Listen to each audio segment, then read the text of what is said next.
I read that from the Gospel of Mary Magdalene, because it has brought me such solace. And the more this life is given away, surrendered to that liberated wholeheartedness at the heart of being, that it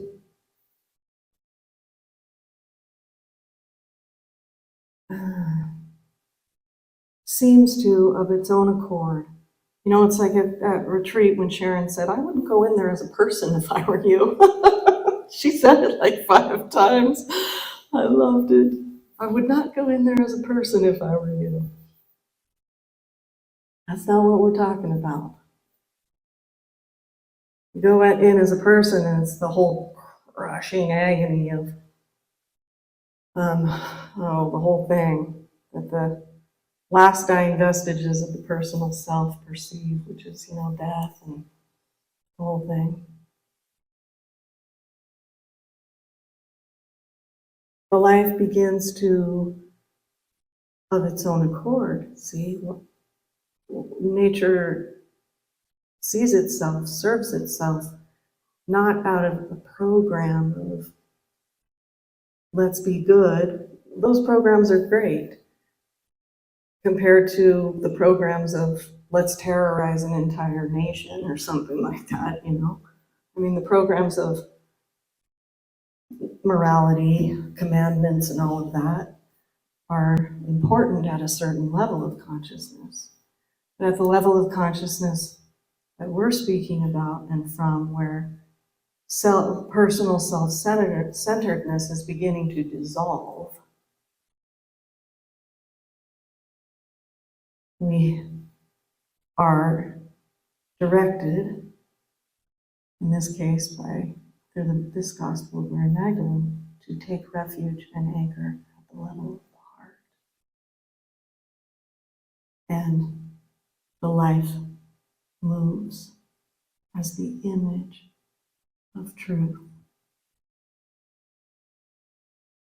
Nobody gets to own it, have it, apply it, wear it like a badge.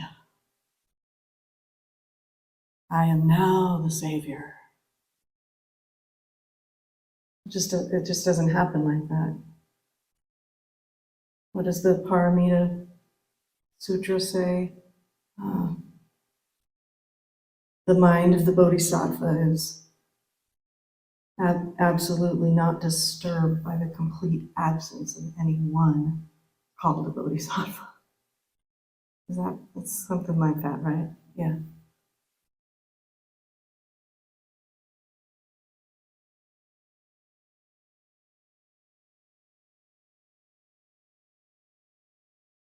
Good news is, right? This is innate. This is why they call it true nature. I guess I'm still a little bit confused. Not judging. I'm not judging at all. I know all of the Strider was calling it mistakenness, the separateness, the sense of separateness is very innocent.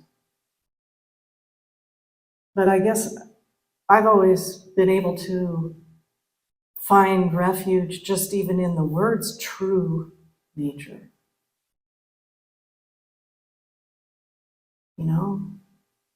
Maybe it feels a little scary once in a while to be absorbed back into the no-thingness, to the depth of that surrender we were speaking about yesterday, that of the vestiges of a personal, separate self-centeredness. But we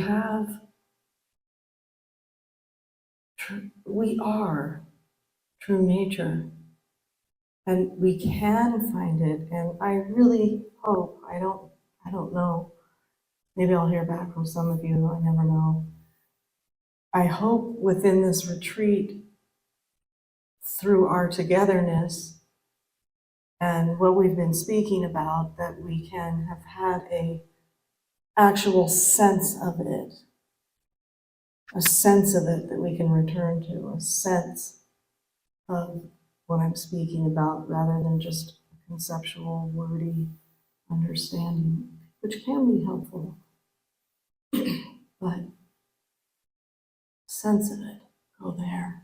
What was Barb just saying? Go there, stay, don't go.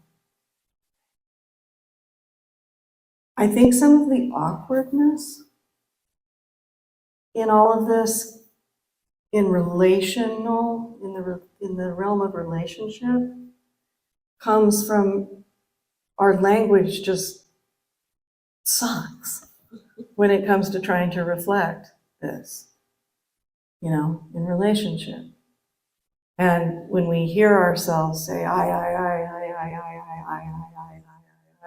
when we get back into relationship, which is like, what else are we going to say? We can try other words, but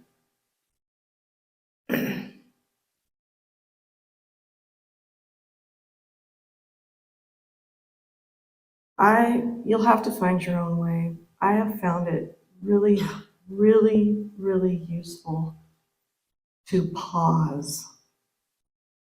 Like, you don't always have 45 minutes to sit in meditation in the middle of like a confusion with your partner or your kid or whatever. But most of us have the ability to just step back. I mean, you can even physically do it. Step back, open up. Give me just a sec here. Give me just a sec. Or, like we were talking about in small group, if the fight and flight response has already been IV pushed into the blood and you're soaring on that, just sincerity we're not used to it, because we just feel like something real bad will happen if we tell the God's honest truth in an open-hearted way. But believe it or not, if you just say, I'm not going to be able to tackle this right now, from any point of wisdom, can we get back to it? I'm not running, I just can't, from where I'm at right at the moment, I can't do it, from the place of truth.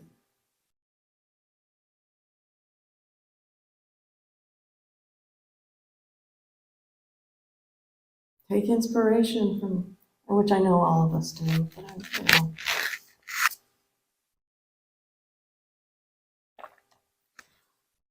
take inspiration from what inspires you.